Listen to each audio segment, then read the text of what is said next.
And so now we address the slander and libels that was just last night thrown at me by the Clinton machine and the New York Times and other media outlets as part of a concerted, coordinated, and vicious attack.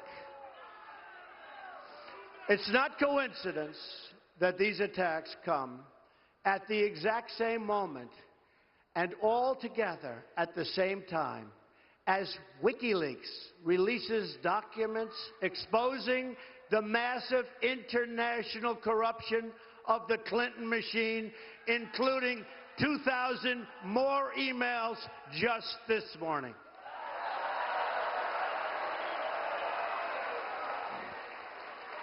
These vicious claims about me of inappropriate conduct with women are totally and absolutely false.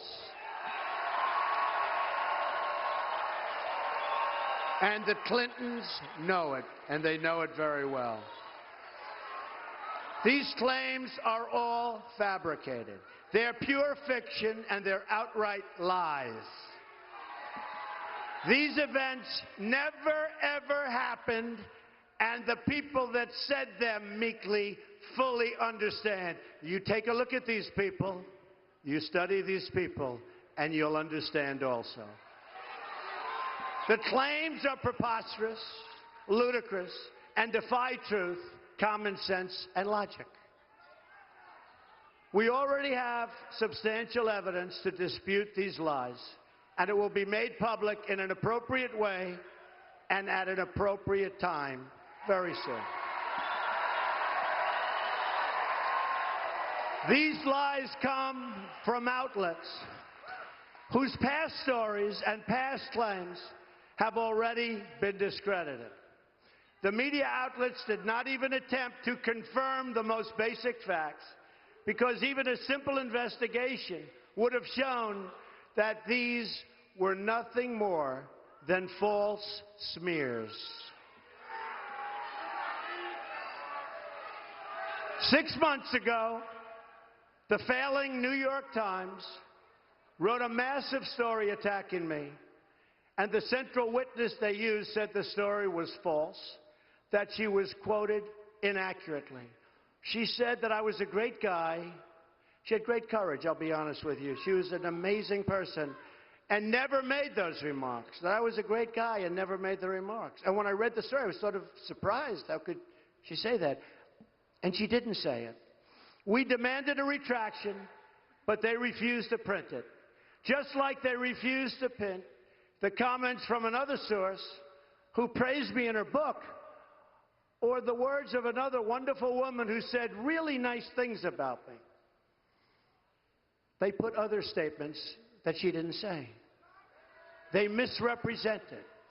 The story was a fraud and a big embarrassment to the New York Times.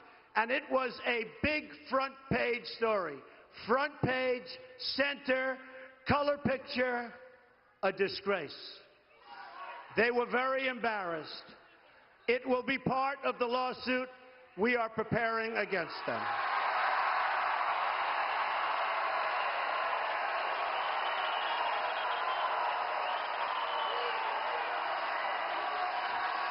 Now today, the same two discredited writers who should have been fired from the New York Times for what they did tell another totally fabricated and false story that supposedly took place on an airplane more than 30 years ago. Another ridiculous tale, no witnesses, no nothing. Then there was a writer from People magazine who wrote a story on Melania and myself on our first anniversary. The story was beautiful. It was beautiful. It was lovely. But last night we hear that after 12 years, this took place 12 years ago, this story, a new claim that I made inappropriate advances during the interview to this writer.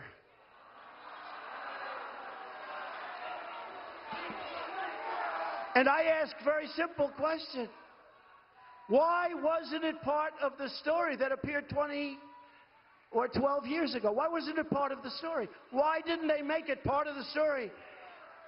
I was one of the biggest stars on television with The Apprentice, and it would have been one of the biggest stories of the year. Think of it. She's doing a story on Melania, who's pregnant at the time, and Donald Trump, our one-year anniversary. And she said, I made inappropriate advances. And by the way, the area was a public area, people all over the place. Take a look. You take a look. Look at her words. You tell me what you think. I don't think so. I don't think so.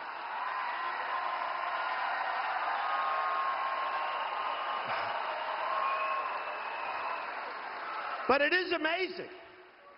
Doing a story, a love story, on how great we are together. And by the way, we're stronger today than we ever were before, which is great. But it's a love story. It's a love story on our 1 year. And if I did that, she would have added that. It would have been the headline. And who would have done that if you're doing this and you're one of the top shows on television? These people are horrible people. They're horrible, horrible liars. And interestingly, it happens to appear 26 days before our very important election. Isn't that amazing? This invented account has already been debunked by eyewitnesses who were there. They were there. The very witness identified by the author has said the story is totally false. By the way, this is a room that everybody can see, and it's got glass walls. It's at Mar-a-Lago. It's got glass walls. Can you believe this? Why wasn't it in the story, biggest story of the year? This weekend, the New York Times published a full-page hit piece with another claim from an individual who has been totally discredited based on the many, many, many emails and letters she has sent to our office over the years, looking for work. Donald is great, wanting to go to my rallies. But the New York Times, and this was a full op-ed piece, refused to use the evidence that we presented. Refused to use it. If they used it, if they would have looked, they would have said, oh, there's no story here. Others in the media, which almost surprises me, because they're dishonest also, were presented with this story by this woman numerous times, and they got very excited. But after seeing the evidence that we immediately give them, all of them refused to write the story. There was no story. The Times, though, didn't want to see it. They just wrote the story. And this was a full page opposite the editorials. This is part of a concerted effort led by the New York Times and others. Now, the New York Times is fighting desperately for its relevance and its financial survival. And it probably won't even be around in a few years based on its financial outlook, which wouldn't be a bad thing if you want to know the truth.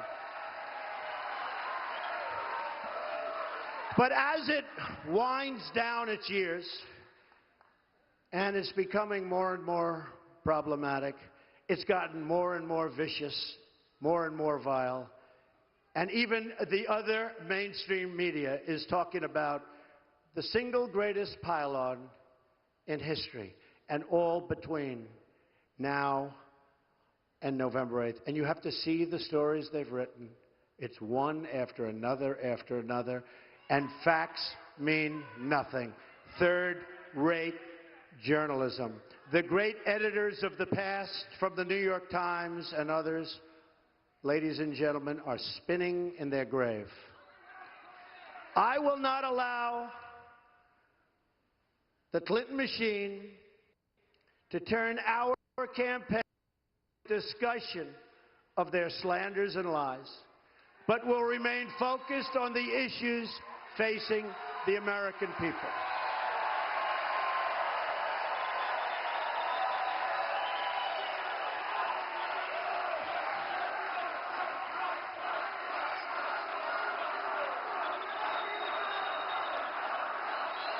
Thank you. Thank you. But let me state this as clearly as I can. These attacks are orchestrated by the Clintons and their media allies. The only thing Hillary Clinton has going for herself is the press. Without the press, she is absolutely zero.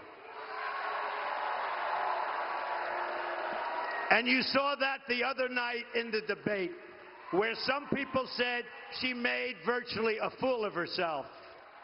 This is not presidential material, believe me. What they say is false and slanderous in virtually every respect. We are now less than a month from the most important election of our lifetime. Indeed, one of the most important elections in the history of our country. And the polls are showing us in a dead heat. Don't believe what you said. The new, highly respected Rasmussen poll just came out this morning. It's just released. Shows up nationally 2 points ahead, Trump. You.